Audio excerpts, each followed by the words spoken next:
I thought my best friend was saving me in high school, but he turned into my bully. When I first met Nathan, I thought I'd finally figured out how to survive. I was a sophomore, the kind that teachers forgot existed unless attendance didn't add up. I wasn't invisible in a dramatic way, I just existed quietly like background noise. My clothes were clean but plain. My hair was usually pulled back without much thought. I didn't post much or party. I didn't try to be interesting. Nathan noticed me anyway. We were assigned seats alphabetically in chemistry. He sat in front of me. At first, I only knew him as the person whose desk leg kicked mine by accident every other day. Then I noticed he always passed tests back to me when the teacher skipped my row. Then I noticed he'd slide my notebook back if it fell. There was no moment where we became friends. It just happened through routine. By October, he was walking beside me between classes. By November, we were eating lunch at the same table. By December, people associated us together in that automatic high school way, where being seen near someone too often makes you a pair. Nathan had a way of fitting in without trying. He wasn't a star athlete or a class clown. He was just confident enough that people adjusted around him. Teachers liked him and other students didn't question him. He was tall, calm, and observant, and he made everything feel less threatening, just by being present. Around him, I relaxed. I laughed more, I spoke louder, and I stopped checking the room every time I sat down. He never teased me, never made me feel small. When other people did, he didn't laugh along. That mattered more than he probably realized. Because there were moments, little ones, the kind adults brush off, a backpack knocked off my chair, someone whispering my name followed by laughter, a photo taken when I wasn't looking, a rumor so vague it couldn't be traced back to anyone specific. Nothing dramatic, nothing provable. Nathan was the one who noticed when my shoulders stiffened.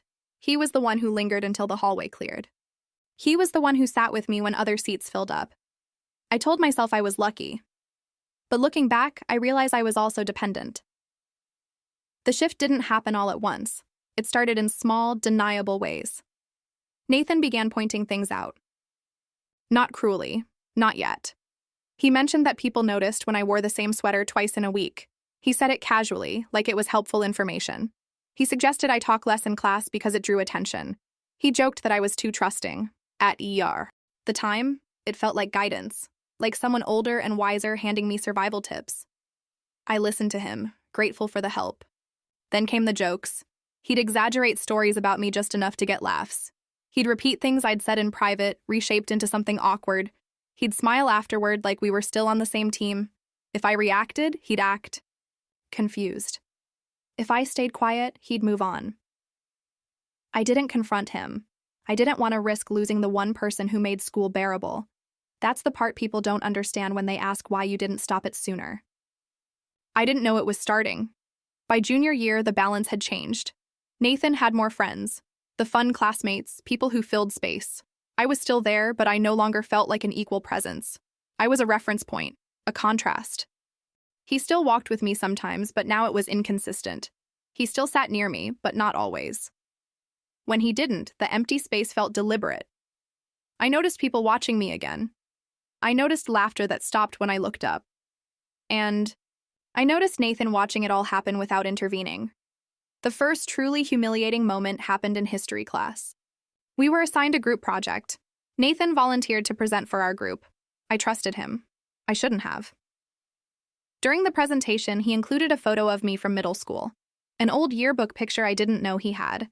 My hair was uneven and my braces were obvious.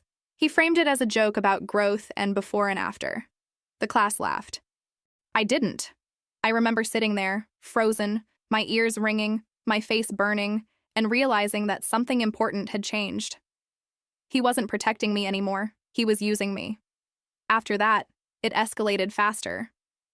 People started repeating his jokes. His versions of stories became the accepted ones. If I contradicted them, I sounded defensive. If I stayed quiet, I looked guilty. Nathan never directly insulted me. That was the smartest part. He let everyone else do it for him. By the end of junior year, I was no longer just ignored. I was known as awkward, as intense, and as someone you could laugh about without consequences.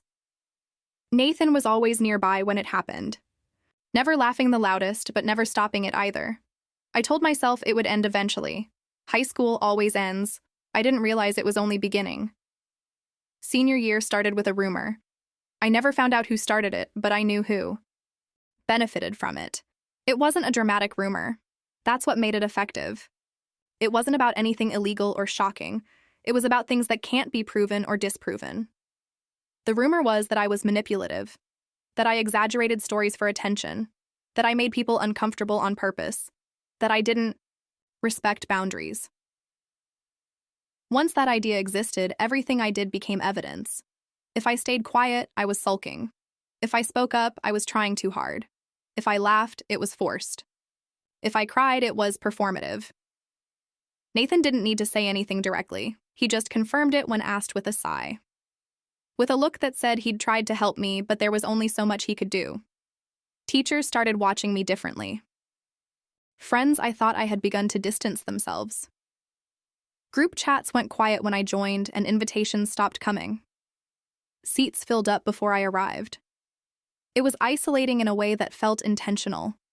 I started questioning my own memory, my own tone, and even my own intentions. I replayed conversations over and over, trying to find where I'd gone wrong. Nathan offered advice again. He suggested I apologize more. He suggested I take responsibility. He suggested I keep a lower profile. I followed every suggestion, but nothing improved. Instead, he started sharing my apologies with others, framing them as proof that I knew what I'd done. By winter, I was eating lunch alone. By spring, people openly avoided sitting near me. The administration got involved after an anonymous report claimed I was creating a hostile environment. I was pulled out of class and questioned without specifics.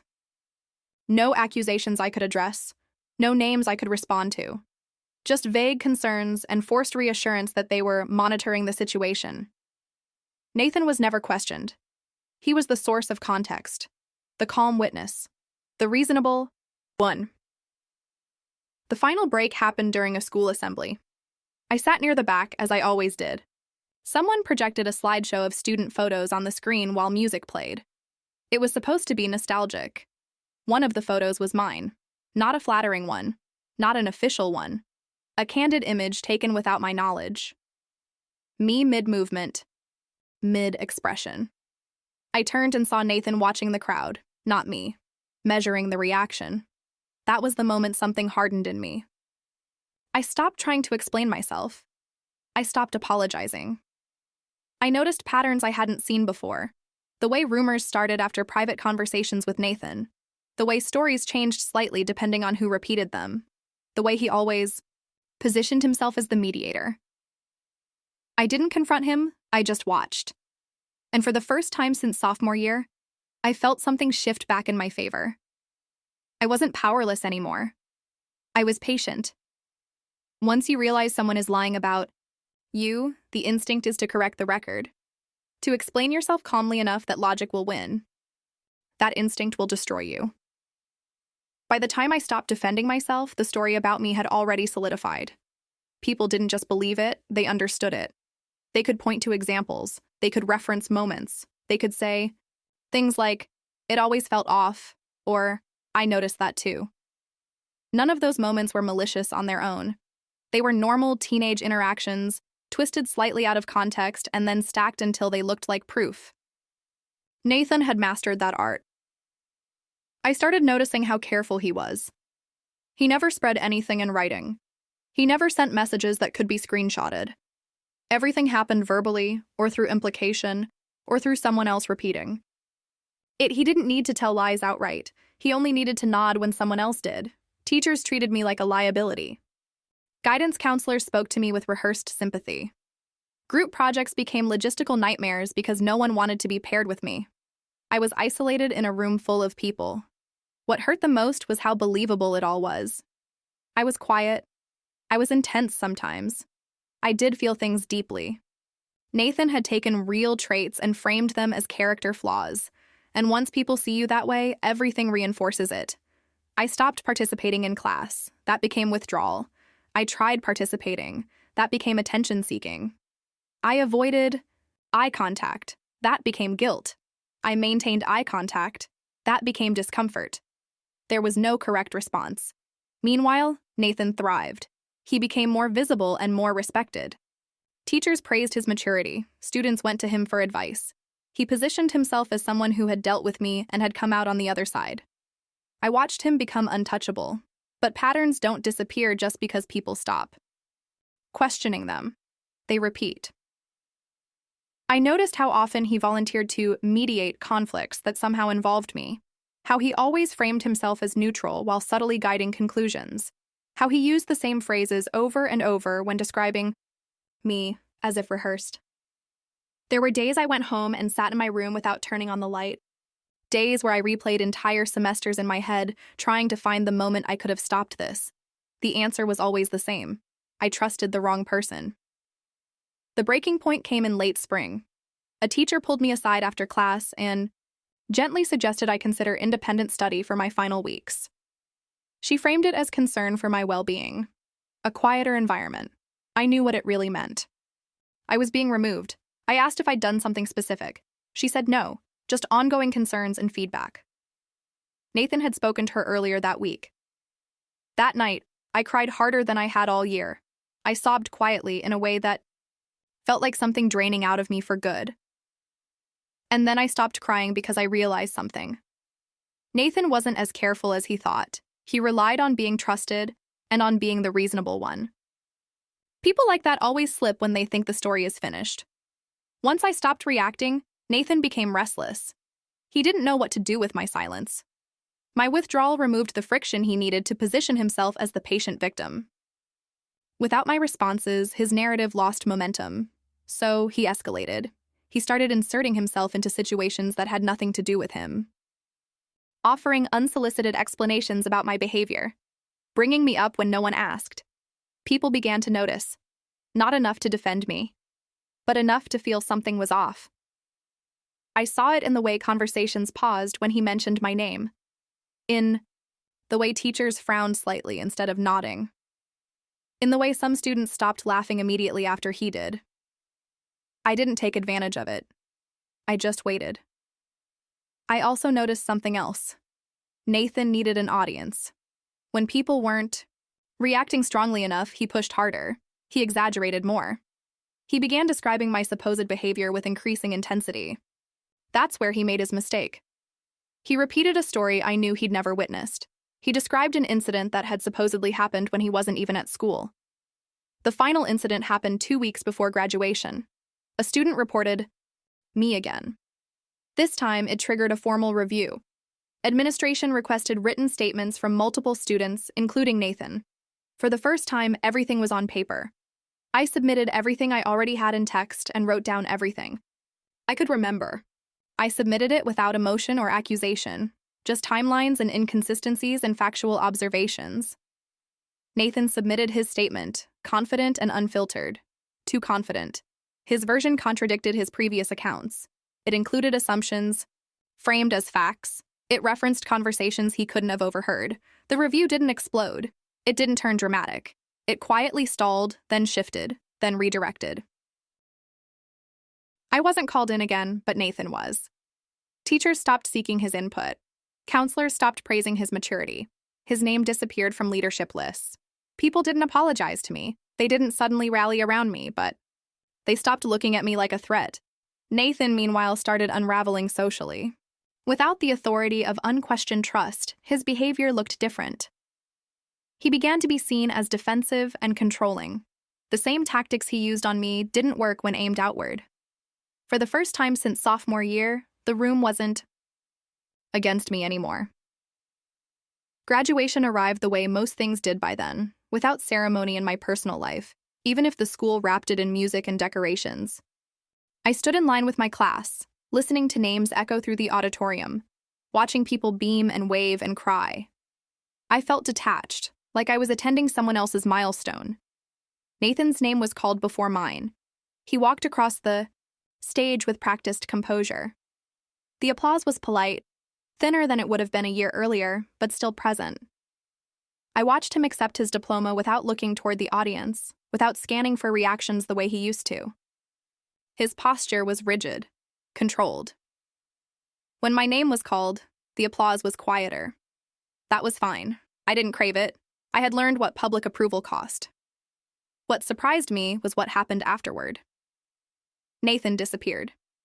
He didn't attend the senior events. He wasn't in the group photos. His social media, once carefully curated, went silent. People noticed, not with concern, but confusion. He'd always been present, always involved, always managing perception. Now he was absent. The school never released findings from the review. That would have required accountability. Instead, they did what institutions do best. They adjusted. Quietly. Policies shifted, staff behavior changed, and certain students were no longer positioned as informal authorities. Certain narratives stopped being repeated. Nathan's influence evaporated without anyone saying his name. The consequences were small individually, but cumulative. A recommendation letter arrived late and lukewarm. A leadership role was quietly reassigned. Nothing dramatic enough to protest, nothing clear enough to appeal. I was never reinstated socially. That wasn't how it worked. People don't rush back to those they've misjudged. They avoid them, hoping distance will soften. Guilt. Some former classmates smiled at me in public with an unfamiliar stiffness, like they weren't sure what version of me they were allowed to acknowledge now. I didn't chase reconciliation. I had survived the version of myself everyone believed was real. That was enough. Leaving town felt like exhaling after holding my breath for years. I packed without sentimentality. I didn't revisit old places. I just left. College was quieter than I expected, not because it lacked people, but because it lacked history. No one knew me there. No one was waiting for me to confirm a rumor or contradict a reputation. That freedom felt suspicious at first. I overanalyzed every interaction, every raised eyebrow, every pause. I braced for the turn that never came. Weeks passed, then months. People disagreed with me sometimes. People misunderstood me occasionally. But no one framed my existence as a problem. I slowly realized how abnormal my high school experience had been. The damage didn't vanish. I startled easily. I documented conversations out of habit, and I apologized reflexively. But I was healing in a way that didn't require closure. Midway through my first year, an email arrived from my former school district requesting alumni feedback. I almost deleted it. Instead, I answered every question carefully. I didn't dramatize or accuse. I described systems. I explained how easily authority can be shaped by confidence, how isolation doesn't require cruelty, just silence. I never mentioned Nathan by name. The truth no longer depended on me carrying it alone. I used to think Nathan ruined something essential in me, that he broke my ability to trust or speak or belong, that what he did would always define how I moved through the world. That wasn't true. What he took was temporary. What he unintentionally gave me was permanent. He taught me how narratives are built, how authority is borrowed before it's earned, how harm hides best behind reasonableness. He showed me that the most dangerous people aren't loud or cruel, but calm and convincing. That knowledge settled into me slowly, becoming something like instinct. I stopped craving approval. I stopped explaining myself unnecessarily. I stopped assuming misunderstanding was my fault.